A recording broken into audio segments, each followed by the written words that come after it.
কোথায় ভেবেছিলাম বৃষ্টির মধ্যে বিছানায় পড়ে একটা শান্তির ঘুম দিব, কিন্তু তার হলো না। আমার বাবা তো এতগুলা ছোট মাছ কিনে নিয়ে আসছে, আর এখন বসে বসে এই মাছগুলো আমার কাটতে হচ্ছে। বৃষ্টির দিনে মানুষ কত কি করে, আর আমি বসে বসে ছোট মাছ কাটতেছি। কপাল আমার। এদিকে তো বৃষ্টি থামার পর কিছুক্ষণ পর বাইরে গিয়ে দেখি এগুলো কি যেন বাড়িতে উঠে আসতেছে। হ্যালো এভরিওয়ান, আসসালামু আলাইকুম। কেমন আছেন সবাই? আজকে সকাল থেকেই প্রচন্ড বৃষ্টি হচ্ছিল, আর বৃষ্টি আসলে তো আমার মাথায় একটা কথাই ঘুরতে থাকে, সেটা হচ্ছে ঘুম। বৃষ্টি আসলে তো অনেকে অনেক কিছুই করে, যেমন বৃষ্টিতে ভেজে তারপর আবার খিচুড়ি রান্না করে খায়, বৃষ্টি দেখতে দেখতে বারান্দায় বসে চা খাওয়া, ইভেন আরো অনেক কিছুই করে। ব্যাপারটা এমন না যে আমার এগুলা কিছুই পছন্দ না, এগুলা সব দিক আমার অনেক বেশি পছন্দ, কিন্তু তার চেয়েও বেশি পছন্দ হচ্ছে ঘুম। বৃষ্টির দিনে যদি খাতা মুড়িয়ে একটা ঘুম দেয়া যায় না, তাহলে আমার মনে হয় না এর থেকে শান্তির আর অন্য কিছু আছে বলে। এখানে আয়ান তো তার নানুমণির সাথে খুবই দুষ্টুমি করতেছিল,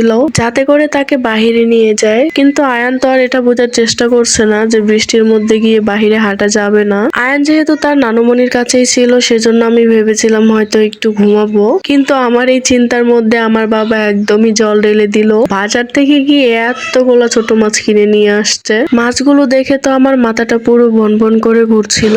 এতগুলা মাছ আমি কখন কিভাবে কাটবো। একটা পলিতে তো পুঁটি মাছ ছিল, আর এই পলিতে আছে অনেক রকম মাছ। এইগুলা হচ্ছে নদীর মাছ, মানে 12 জাতের মাছ একসাথে মেশানো আর কি। কোথায় ভেবেছিলাম একটা শান্তির ঘুম দিব, কিন্তু সেখানে এখন বসে বসে আমি মাছ কাটতেছি। আসলে মানুষের লাইফে যে কখন কি হয়ে যায় আমরা কেউ বলতে পারবো না। আমি ভেবেছিলাম তো একরকম, হয়ে গেল অন্যরকম। কিছুই করার নেই, কারণ আমার বাবার ছোট মাছ অনেক বেশি পছন্দের। আমাদেরও পছন্দ, কিন্তু বাবার একটু বেশি পছন্দ, তাই সে সব সময় চেষ্টা করে বড় মাছের পাশাপাশি যেন ছোট মাছটাও নিয়ে আসতে পারে, কারণ সে বড় মাছ খায় না। এটা শুনলে হয়তো অনেকেই বিশ্বাস করবে না, আমার বাবা তরকারি খায় ঠিকই, কিন্তু তরকারির মাছ একদমই খেতে চায় না। ছোট মাছ যদি তাকে চচ্চড়ি করে দেওয়া হয়, তরকারি রান্না করে দেওয়া হয়, সবভাবে সে খেতে রাজি আছে। আর বিশেষ করে যেই মানুষটা আমাদের জন্য এত কষ্ট করে, তার জন্য এইটুকু কষ্ট কিছুই না। বাবা তো সবসময় আমাদের ইচ্ছে পূরণ করে, আমরা না হয় তার একটা ইচ্ছেই পূরণ করলাম, এ আর বড় কি বিষয়। আমার মাথায় এখন শুধু একটা চিন্তাই ঘুরতে থাকে, এমন একটা দিন কবে আসবে যেদিন বলতে পারবো বাবা